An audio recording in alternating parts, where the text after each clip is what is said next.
Build in 2020. The people's history of the future. The Manifesto. Welcome to tomorrow. In this moment, it is time once and for all to put social divisions behind us. Race, ethnic, and social class divisions. Concerns over whether the next person is straight or gay or in between. Religious and spiritual classifications. The socialized limitations of manhood and womanhood, and the way these binary definitions affect our ability to understand each other, to communicate with each other, have compassion for one another.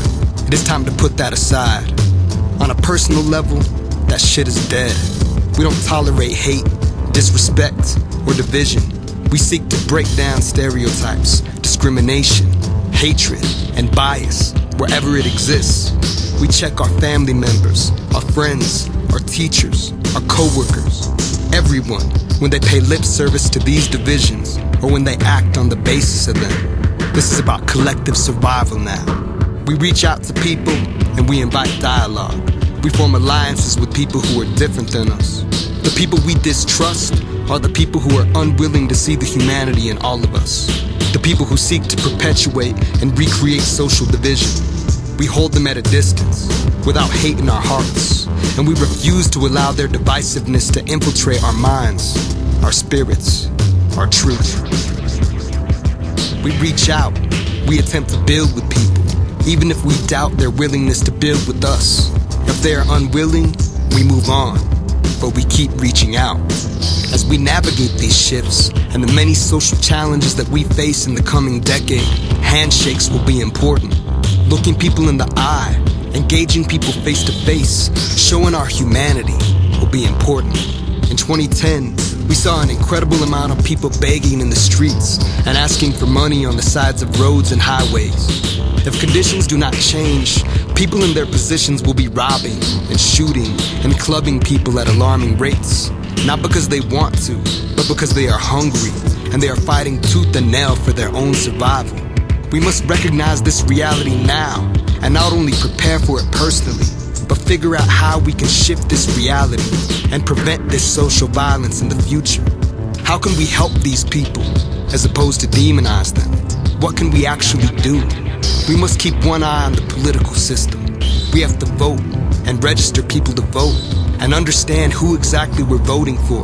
But we cannot rely on the politicians. That day is dead. We cannot rely on national media. That's dead. We cannot rely on big business.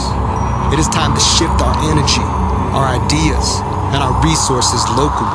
Now is the time to get to know your neighbor. Now is the time to research the banks in your city and invest your money in successfully locally owned and operated banks. Now is the time to shop locally, even if you think it's cheaper to spend money on the largest, most exploitive retail store near you. Now is the time to invest in the future of your community, even if it isn't always the cheapest thing to do. It's time to invest in our young people and their ideas, our independent artists, our community-owned businesses, our community, our urban farmers. If you don't know how to grow your own food, now is the time to learn by volunteering with local food growers.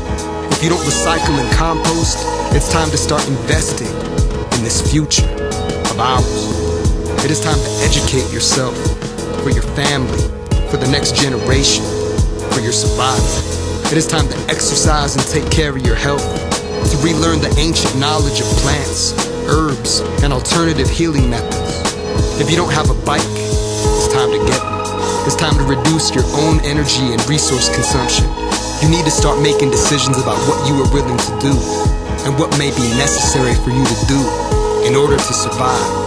At the same time, it's time to bust your ass and create a world that you know is possible. There is so much that can be said, but above all, it's time to innovate. It's time to set an agenda for 2020.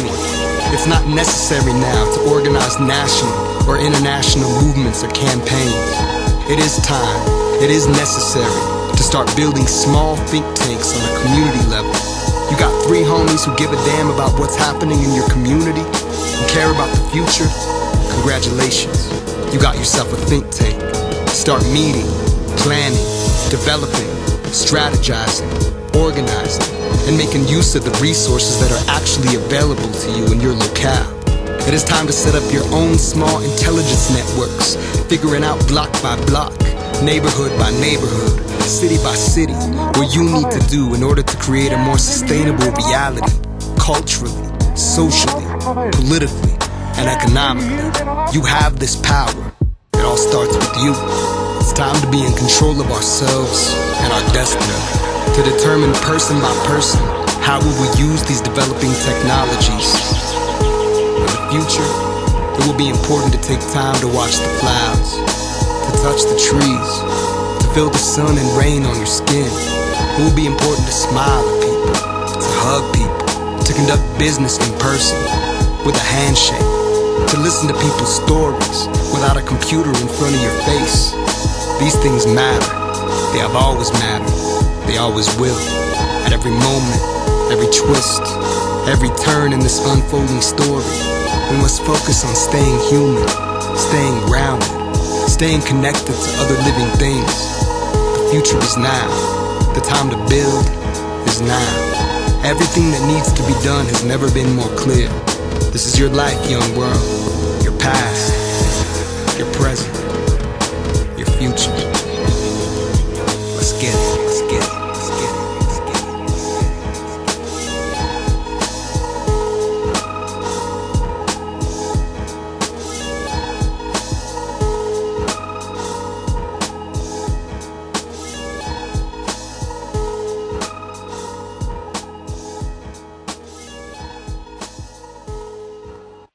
Build 2020.